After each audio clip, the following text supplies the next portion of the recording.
Federico Zuckerfeld y Loreto Garín Guzmán son los erroristas. ¿Qué son los erroristas? Fueron y son, obviamente, fundadores de un colectivo de arte político, de humor callejero, de absurdo, que ha mezclado poesía con música, con acciones, intervenciones, llamado Etcétera, y también iniciadores del movimiento internacional errorista, que sitúa el error en el medio, esa palabra a la cual le tenemos pavor por un montón de aspectos. Bueno, ellos trabajan con eso, pero te cambian la concepción. Y la verdad, me pareció súper primero intrigante hablar con Fede, con quien vamos a dialogar ahora, que nos cuente cómo nace este concepto de errorismo y quizás les cambie un poco a ustedes también la cabeza. ¿Cómo anda, Fede? Dani Jiménez por acá. ¿Qué decís? Buenas tardes.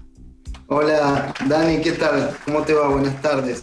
Bien, sabés que estuve unos 15 minutos leyendo los pergaminos, no solamente de Etcétera, de la Internacional Errorista, y dije, tengo que castigarme menos, porque, viste, para aquel que está al aire hablando 3 horas, yo ya me equivoqué por lo menos 4 veces desde que comencé el programa, y me daría un latigazo en la espalda. Y después que estuve leyendo cosas sobre ustedes, dije, no, pará, por ahí yo soy el que está confundido, y no digo que todo error sea positivo, pero sí entender el error como parte de lo que hacemos y lo que tenemos todos los días. Ustedes creo que lo potenciaron y lo llevaron a un lugar totalmente distinto. No sé si lo imaginaban, digo, desde pensarlo acá en Buenos Aires, en una calle de San Telmo, y terminar en Alemania o en Holanda, o ser premiados fuera de Argentina. ¿La verdad que lo imaginaron en algún momento? Sí y no, porque realmente, justamente lo que vos comentabas recién, no es fácil evitar el error. Prácticamente es imposible, el error va a suceder igual, ¿no? Sí. Y bueno, nosotros un poco, cuando descubrimos este concepto, que no es un concepto nuevo, debe ser un concepto ya milenario, solamente que se va resignificando, ¿no? Y en una época que estaba muy marcada por el exitismo, ¿no? Por el miedo al fracaso, a la falla, a la imperfección, justamente como respuesta a todo eso fue que surgió el errorismo, ¿no? Un ismo, un nuevo ismo. De alguna forma es algo complicado. Acordate cómo era toda la posmodernidad. Era el fin de la historia. Sí. Los ismos se habían acabado, así que bueno, el desafío fue doble. Y así como vos decís, cada día uno puede cometer alguno, también la celebración del error fue algo como muy inspirador para nosotros como movimiento. Y para nuestro colectivo de artistas, para Etcétera, significó la superación, una gran superación. Perder el miedo total al fracaso. Ya veníamos practicando el ridículo, el absurdo, pero bueno, perder el miedo al fracaso y a equivocarse, la verdad que fue muy potenciador. Fede, me gustaría que cuentes un poco también cómo nace, por lo menos parte de lo que hacen, con esa imagen que estábamos viendo recién, una playa que se parece mucho a Mar del Plata, que luce como Mar del Plata, que huele como Mar del Plata. Y es Mar del Plata. Y es Mar del Plata, pero me gustaría, yo conociendo un poquito la historia, que le cuentes al que está viéndonos ahora, cómo nacen en un marco súper caliente, ¿no? Reunión de gente con, mucho poder encima, mucho guardaespaldas de lentes negros, un presidente norteamericano que llegaba acá y ustedes con esa idea fascinante de salir del agua armados, obviamente con armas de juguete, pero ¿qué pasó de ahí? Bueno, justamente qué buen resumen que hiciste realmente, porque fue llevarlo a la práctica. Bueno, nosotros cuando sabíamos que el presidente, aquel presidente, el innombrable, George W. Bush, sí, iba a venir a visitar acá, iba a venir a la Argentina para la Cumbre de las Américas, y ya se estaba generando toda una movilización. Ahí nosotros empezamos, hace tiempo que veníamos como colectivo de artistas, como organización, buscando trabajar un poco sobre una crítica a los estereotipos, sobre todo el del terrorista, ¿no? El enemigo terrorista. No entendíamos por qué en ese momento venían acá, no sé, bolsas para cadáveres, llegaron al país, los Mariners custodiando las playas de La Feliz. Nos parecía absurdo, ¿no? Una situación muy rara. Acá no teníamos a Al-Qaeda, acá no teníamos a Hezbollah. Entonces, pensamos, ¿cómo podemos hacer para desarmar esos estereotipos del enemigo terrorista, del árabe, lo que se veía todo el tiempo en las cadenas internacionales, ¿no? En ese momento. Así que decidimos hacer una parodia de eso y justamente, como vos decís, construir estas armas poéticas, que son armas escenográficas, quizás ahí se pueden ver un poco en la foto, y y también las famosas kefias, pañuelos de Medio Oriente, y nuestra intención era crear una imagen espejo para que cuando los medios masivos de comunicación vengan a cubrir las noticias, vean un espejo, una parodia, digamos, un reflejo invertido de lo que transmitían cada día para aterrorizar a la sociedad durante la Cumbre de las Américas. Sí. Bueno, en ese momento pasó un hecho fundamental. Un camarada también del movimiento terrorista que quizás esté viendo este programa, vamos a ver, desde otra parte del mundo. Él se fue a la casa pensando, bueno, para la reunión próxima tenemos que elaborar un texto, un manifiesto, como dijiste, un buen pergamino, que me encantó ese término, me situó en otro punto de la historia. Y en ese momento él dijo, bueno, vamos a trabajar un poco sobre esto, voy a empezar a puntear algo y mañana lo traigo en una memoria externa. Al otro día, cuando vino a la reunión, bueno, conectamos la memoria en la computadora, se abrió el programa y el título que él había intentado escribir era Teatro y Terrorismo. Era para hablar sobre la puesta en escena, ¿no?, que se estaba creando. Pero bueno, evidentemente él tenía un problema en la letra T. Una vez le había caído una pequeña semilla en su teclado. Le había caído una semilla en su teclado que había bloqueado la letra T. Entonces, bueno, cuando él lo vio, Ezequiel vio esto y dijo, ¿qué pasa? No, chicos, no, tranquilo, corregimos. No, pará, le decíamos, pará, por favor. Momento, esto es una genialidad. Esto es buenísimo. Teatro y errorismo. Bueno, él se puso más ansioso. Estábamos como si fuera, no sé, en un descubrimiento de la teoría de la relatividad. Claro. Así. Fuimos errorismo. Bueno, fuimos a la segunda gran verdad. Google. Bueno, cuando pusimos 0 resultados. Era una cosa, fue un momento, se podría decir una especie de orgasmo 2.0. Claro. Porque decimos, no, si 0 resultados en Google, entonces, bueno, errorismo es un nuevo ismo y se funda a partir de este mismo momento. Así fue que esa misma tarde pintamos esa bandera que tengo acá de fondo, con la que fuimos a Mar del Plata, con la palabra erroristas, que bueno, al desplegarse, obviamente que jamás un terrorista con T va a ir con una bandera que diga que lo son. Claro. Pero bueno, acá tenemos mucho la cultura del sur, ¿no? Pero con mucha influencia de Mel Brooks, con mucha influencia hoy en día están volviendo a repetir el Superagente 86. Así que se prestó para un absurdo de ese tipo. Cuando nosotros íbamos con la bandera, bueno, íbamos con toda la parafernalia, con las armas poéticas, también llevábamos hechas también como escenografía teléfonos celulares, granadas de mano. Era una artillería errorista importante. Aprovechamos el momento de la convocatoria junto con lo que fue el Tren del Alba, y a partir de ahí pudimos encabezar la manifestación. Nuestro objetivo era salir en los medios de comunicación, como te había comentado, sí, infiltrarse en las noticias. Entonces ahí, bueno, justo se dio el momento en que venía Diego Armando Maradona, que en paz descanse, venía también Kusturica, que estaba filmando la película, y Manu Chao, que sí, estaba tocando, y toda esa gente venía acompañada por el presidente entonces de Venezuela, Hugo Chávez, todas las personas que venían acompañando ese Tren del Alba. Así que nosotros, aprovechando ese momento de máxima visibilidad en la manifestación, intervenimos, y bueno, fue una imagen que fue capturada no solo por los medios locales, sino internacionales. Bueno, finalmente en ese momento las células terroristas sentíamos de que estaba todo bien, que lo habíamos logrado. Estábamos satisfechos a pesar de las corridas, porque hubo una movilización que terminó con una represión, con corridas, pero estábamos tranquilos, nos quedaba un día extra en Mar del. Entonces pensamos, hay que aprovechar este día que estamos en Mar del Plata para filmar la escena que nos falta.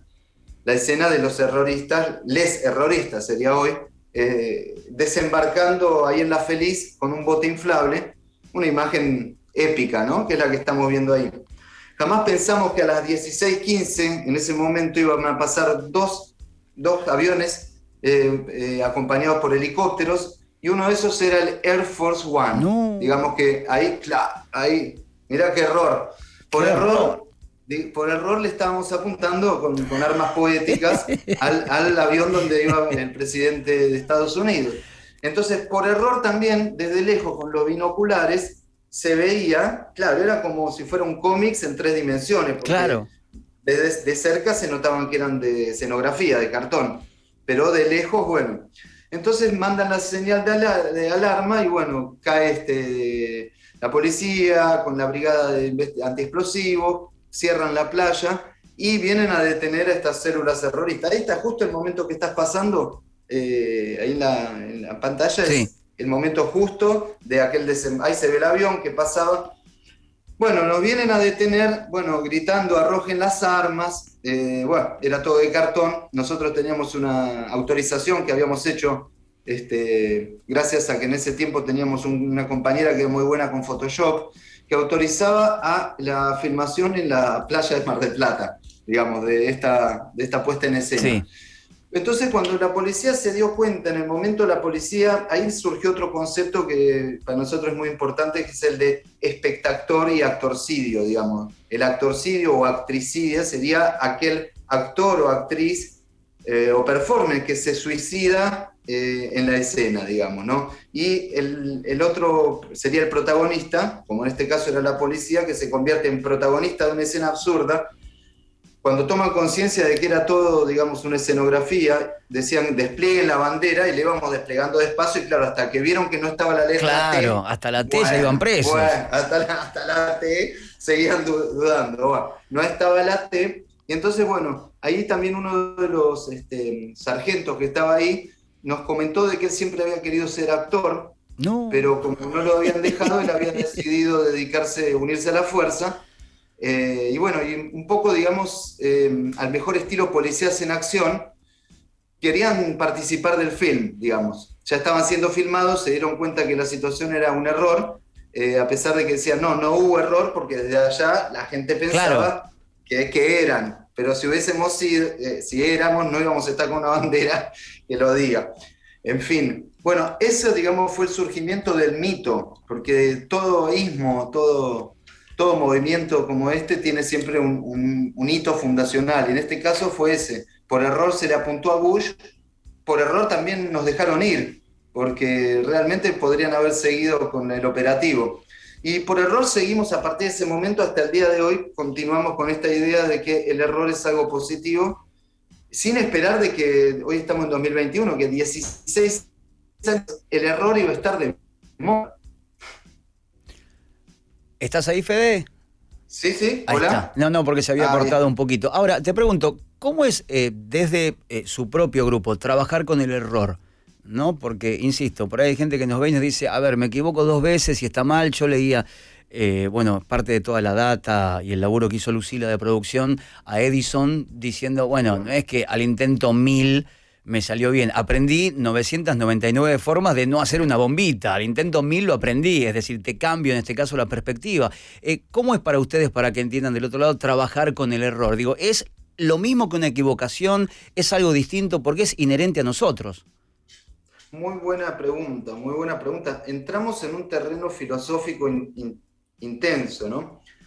Porque realmente errar es humano, ¿no? Errar humano est. Digamos que errar no es de la naturaleza, ni tampoco de los animales ni de las plantas. La única especie que reflexiona o que vive algo como un error es los humanos, digamos, porque si un ave va volando y por error se equivoca y no registra que es un vidrio y choca, no lo va a considerar un error, pero claro, eso sería un accidente.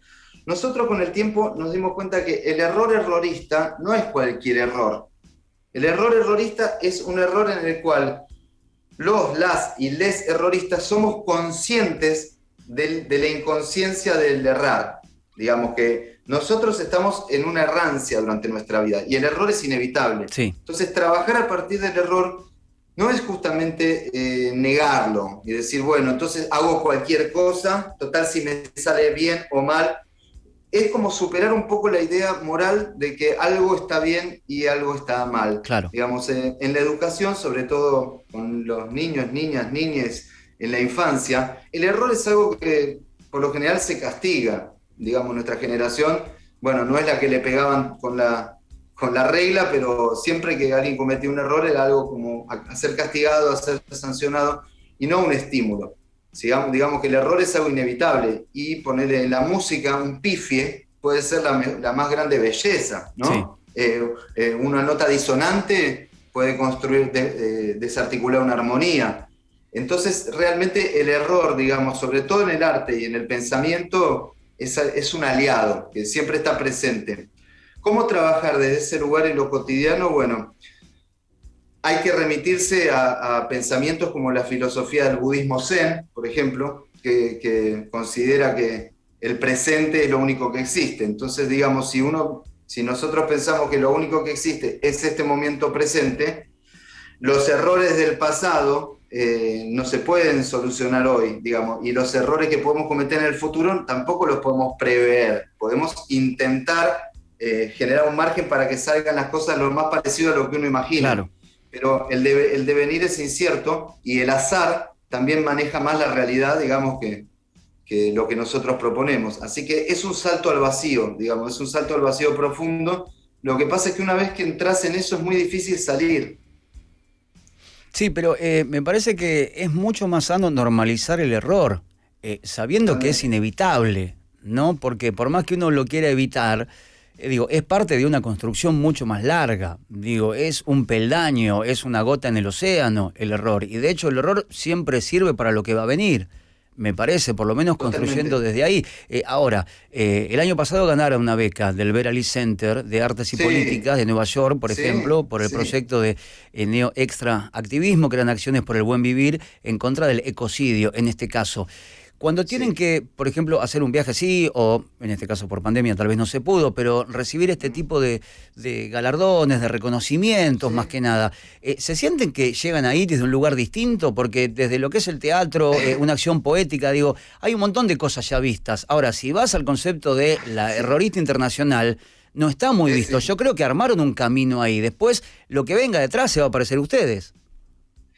Sí, hay algo que es fundacional, es verdad, y otra cosa, a veces cuando esas cosas resultan, bueno, a veces pensamos que fue un error del jurado, pero, Claro, pero porque podrían haber, quizás después dicen, uy, ¿cómo nos equivocamos? Porque claro. esta gente evidentemente no tiene miedo de equivocarse. Entonces, justamente en este proyecto que habla sobre el extractivismo, que es una investigación sobre lo que vos mencionaste, el ecocidio, el buen vivir, las condiciones actuales que estamos viviendo, bueno, el errorismo entra como si fuese un caballo de Troya para cada oportunidad de la vida. Puede ser desde justamente desde la posibilidad de enfrentarte a un público internacional o a una escala mayor, y en el cual, bueno, es cierto, para nosotros es un orgullo que además del dulce de leche y el bondi y la virome, el errorismo también haya nacido acá. No se puede decir que no. Digamos que algún regocijo nos da, sobre todo además cuando vemos que cada vez hay más personas que se autodenominan erroristas. Eso, bueno, nos sorprende mucho. El gran desafío frente a estas cosas es no pensar de que una instancia, digamos, de visibilidad o de legitimación es el fin, sino el principio, y utilizarlo como una plataforma para difundir justamente el pensamiento del movimiento terrorista, pero con las distintas temáticas, como en este caso te hablaba del neoextractivismo o del ecocidio, que son cosas que están muy latentes, lo vimos ahora con, por ejemplo, por traerlo a la realidad, los incendios. Bueno, hay gente que dice, ¿los incendios qué fueron? ¿Un accidente o fueron provocados? ¿No? Entonces, uno puede decir, si fue un accidente, quizás alguien lo puede interpretar como un error. Ahora, si fueron provocados, ¿fue un error o no fue un error? El error se puede utilizar también, por ejemplo, cuando invadieron Irak, finalmente tuvieron que decir de que fue un error que no había armas de destrucción masiva, Claro. pero ya el bombardeo y todo se había hecho. Acá mismo en la Argentina, el expresidente que tuvimos también muchas veces argumentó de que ciertas medidas habían sido un error. Y bueno, nosotros siempre lo ponemos en duda eso, porque si uno planea algo para después justificarlo como un error, es como decir, si me descubren digo que me equivoqué. Si sale mal, Claro. me equivoqué. Bueno, eso el errorismo lo rechaza. El errorismo lo que sí acepta es que, digamos, la militancia errorista es cada día, es una suerte de, de evangelismo por el error, porque vamos día a día tratando de convencer más gente de que el error es algo bueno, no es algo malo. Entonces, como decir, frente a instancias internacionales, bueno, el manifiesto está traducido a 12 lenguas, así que eso es una suerte. Digamos que podemos estudiarlo y repetirlo en distintas lenguas como un mantra. Pero bueno, no es una situación simple, digamos, te abre a un mundo donde el errorismo se sigue abriendo, cada vez aparecen gente que se reconoce errorista desde distintos ámbitos, y nosotros nunca quisimos hacer de esto ni un brand, ni una marca, ni nada de eso, sino justamente es un movimiento como hubo otros sismos, Y ¿no? ahora, Fede, ¿es necesaria la calle como complementación de cada una de las puestas que hacen a través de la Internacional Errorista, digo, desde el grupo etcétera para acá? Porque uno los ve siempre en la calle, todo lo que he leído además, donde he metido la cabeza sobre ustedes. No sé si como marco, no sé si como escenografía necesaria, digo, para participar, porque si bien lo llevan ustedes, hay gran mayoría de cosas que están libradas a lo que pueda pasar ahí, la verdad. Es casi ir construyéndolo durante la misma puesta en escena. Exactamente, Che. Gracias por todo lo que viste. Es más, ya después te vamos a tener que mandar un manifiesto, Por porque te digo, favor. la militancia errorista no se detiene y gracias por el espacio también, ¿no? Bueno, sí, mira, la mayoría de los errores suceden en la calle. Vos viste lo que es la cotidianidad. Sí. Es verdad, en tu casa pueden suceder, también uno a veces puede mandar un mail por error, poner una contraseña por error. Muchas cosas pasan en otros ámbitos, pero la calle es como el lugar del errorismo per se. Y sobre todo nosotros que organizamos muchas veces intervenciones sorpresa, apariciones, ¿no? Situaciones de performance que irrumpen, que aparecen, que se despliegan ahí en el espacio público, muchas veces en las mismas, utilizando, como vos decís, como escenografía o como soporte, las protestas sociales, los momentos de movilización y también momentos de la cotidianidad. Es como que sin la calle es como sería el laboratorio, como recién vos mencionaste lo de la lamparita, ¿no? Sí.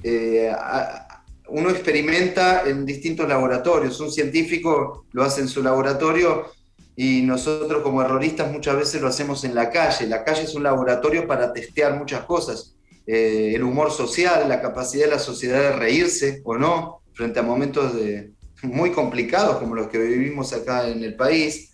Y también muchos temas, como hay temas que no se pueden tocar, y bueno, el errorismo en eso tiene una llave maestra que nos permite abordar temas, como antes mencioné, por ejemplo, el tema de la amenaza terrorista, que son temas, son serios, y no digo abordarlo en joda, pero sí abordarlos con humor, con ironía, no con cinismo, porque el errorismo, la verdad que no tiene tanto de cinismo, porque es muy ético el errorismo. El errorismo, digamos, es algo que si vos lo aceptás y decís, bueno, lo reconoces y hay una ética del errorismo también. Como te decía, no planear algo y si me sale mal decir que fue, no, un acto errorista, no va por ahí. Pero sí, la calle la verdad que es como si fuese el caldo de cultivo para las acciones erroristas que después se despliegan muchas veces en otros lugares, como mencionaste recién, también más institucionales o académicos. Fede, primero te agradezco muchísimo estos minutos, esta conversación, y por otro lado les agradezco el hecho de visibilizar y que sea un elemento de liberación también para nosotros los seres humanos, algo que en algún punto puede sonar tan terminal como un error. Viste que a veces, digo, cuando uno manda un mensaje por error, cuando uno, por ejemplo, yo al aire me equivoco y está el error, ese concepto de error que tenemos hace que pensemos que el otro día no va a amanecer. ¿Por qué? Porque se nos va la vida en ese error. Y la verdad es que después te das cuenta que al otro día amaneció igual que ayer, Exacto. que las casas están en los mismos lugares, que la gente que viste, sacando una tragedia, ¿no? Esperemos que no suceda, digo, está en el mismo lugar. Y ahí no es tan, digamos, fatal la sensación del error. Uno debería aprender a convivir con eso, entenderlo como natural y que además te abre una puerta insospechada. Digo, la verdad es que uno no sabe dónde el error te puede llevar, pero la verdad que les agradezco eso, hacernos entender que es parte nuestro, que convivimos con eso y que es un escalón de aprendizaje para lo que va a venir y que nada es tan fatal y tan tremendo si uno se equivocó en un mail o si dejó el auto donde, qué sé yo, no lo debía dejar por error. Me parece que debemos convivir más con estas cosas, así que te agradezco ambas en este caso. Muchas gracias, Dani, y bueno, quién sabe, ¿no? Quizás vinimos todos al mundo por error también. Yo soy un militante para ser cooptado por ustedes, cuando quieran, ¿eh? Bueno, listo, entonces hasta la próxima transmisión radial. y nos encontramos. Muchas gracias por el espacio y a seguir errando entonces. No, por favor, Fede, muchas gracias. @etcétera_error, ahí los pueden seguir. Y bueno, lo que necesiten preguntarle, tanto Loreto como Fede lo pueden responder. Abrazo grande, Fede, buena semana. Gracias. Aparte hay gente que se codea con intelectuales, los premios de Nueva York, Holanda, Alemania, que en teoría saben un poquito más que nosotros. Y es una visión, digo, desde el teatro, desde una puesta en escena, una acción, una intervención totalmente distinta al concepto que tenemos acá.